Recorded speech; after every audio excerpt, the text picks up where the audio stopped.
Hey everyone, I'm Trace. Welcome to Test 2 Plus. This is a podcast-style show where we take a big topic and we get really into it. This week we're talking about gender identity. It's a very important topic, especially right now. What is gender is a big question. Why does it matter? And do we even need it anymore? Okay, ladies and gentlemen, or should I say men and women, I just wanted to give you a heads up. Despite what his t-shirt says, the only science in progress in his video is the operating system in his computer and the sound waves beaming through his microphone. So strap yourselves down. This is going to be one hell of a ride.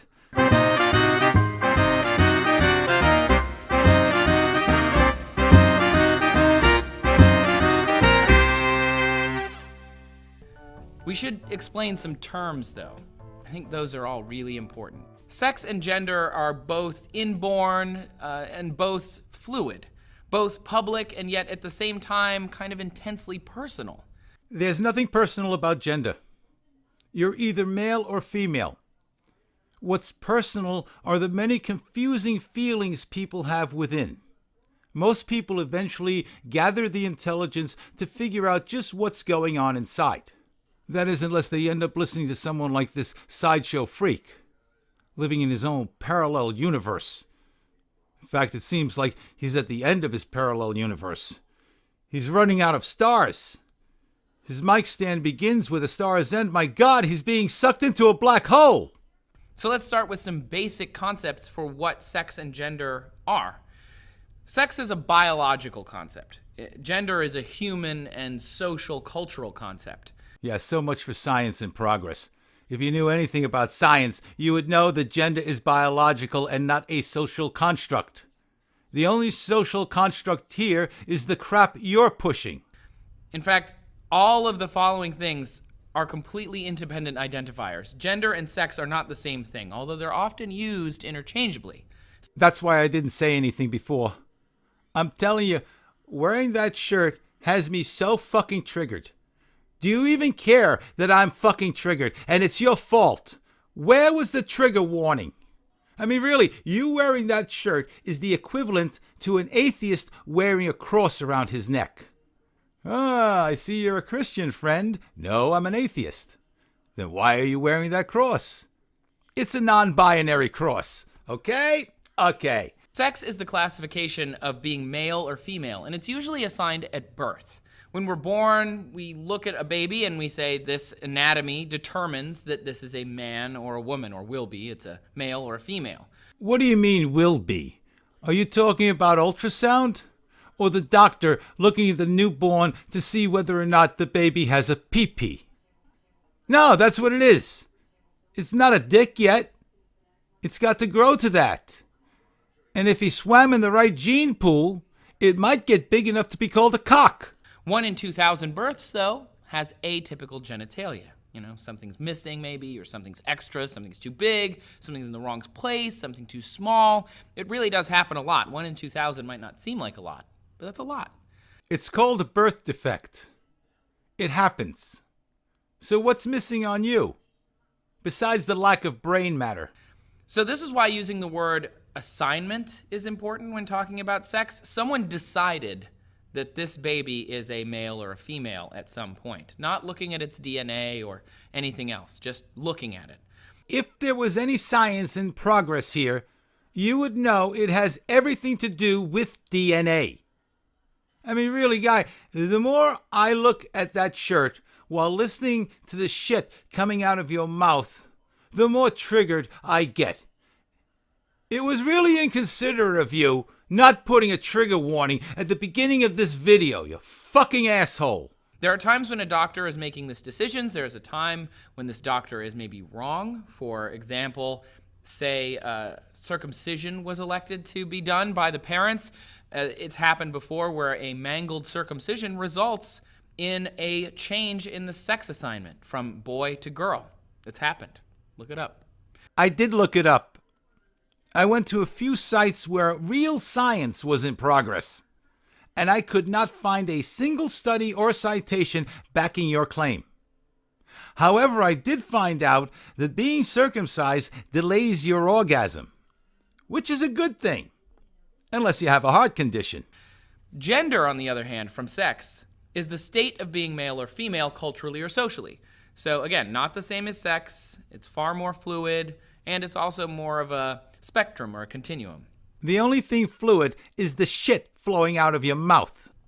Femininity versus masculinity is one way that people talk about gender. It's not the only way.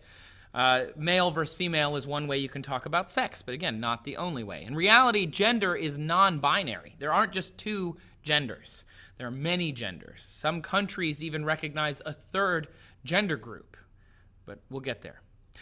It has to be a joke. I do not believe this is happening. I'm literally about to fucking kill myself, and I'm not kidding. You better fucking fix this shit right now. There are only two fucking chromosomes.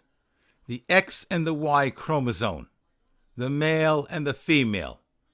There are no other chromosomes out there. No A chromosome, no B chromosome, no C, D, E, F, U, C, K, Y, O, U chromosomes. Nothing to confirm your theory. I wouldn't even call it a theory. It's nutty. Yeah, that's right. You heard me. You're nuts. They call me crazy, but you're fucking nuts. And as for these countries recognizing more than one gender, that's just one more nail in the coffin of the EU. The days of the EU are numbered, and this is one of the reasons. Gender identity is your internal feelings about your gender. So this is about you, not about how the world sees you, but how you see yourself. So usually it's masculine or feminine. A lot of people identify very simply masculine or feminine. But sometimes it's a mix of those. Sometimes it's neither one of those.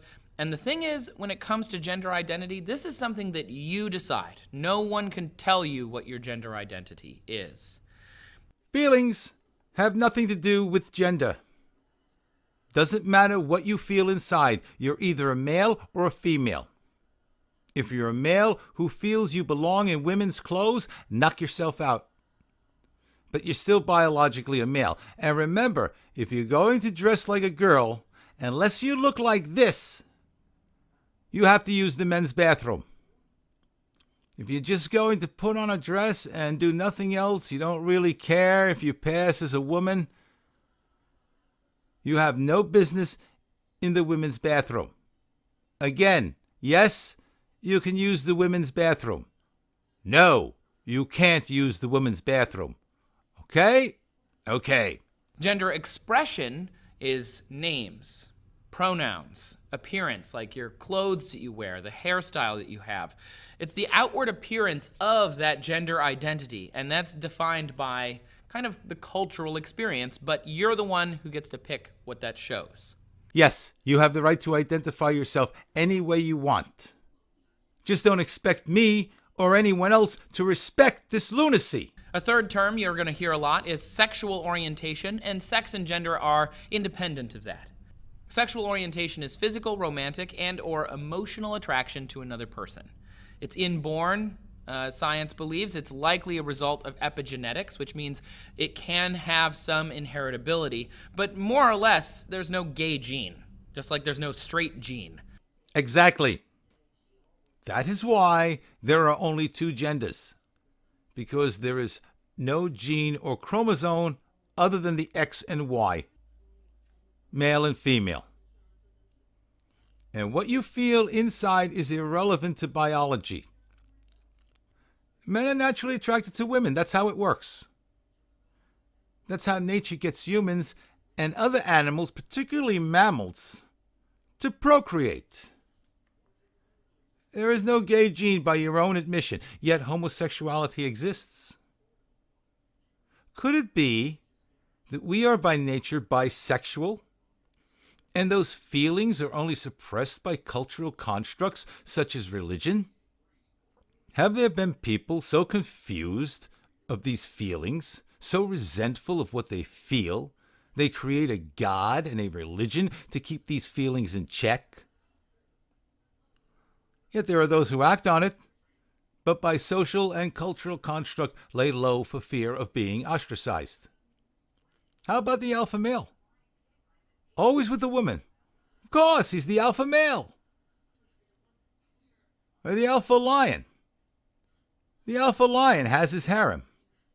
No other male can touch them unless they defeat the alpha male and become the new alpha male. With no females around, what are they going to do? Alpha male has a girlfriend. Everything is great until he gets in trouble and ends up in jail. No women. Lots of beta males. He's got a beta bitch now. He gets out of jail. Does he go to a gay bar? No! He goes back to his girlfriend. That's a theory with teeth. Unlike your half-assed theory, which I don't even call a theory, Mr. Science in Progress. Did I just wax philosophical there? Because I'm not a philosopher, I'm not even a scientist. I'm a manic depressant. And if you were lucky enough to catch my last 3 videos before I deleted them, you would know what I mean by manic depressant. Good thing someone came along to slap me upside the head. Anyway, I hope nobody downloaded those things before I deleted them. God. Oh, man. Anyway, that's about it for now. Thanks for stopping by and for tuning in. And until we talk again, I want you all to be well and enjoy life.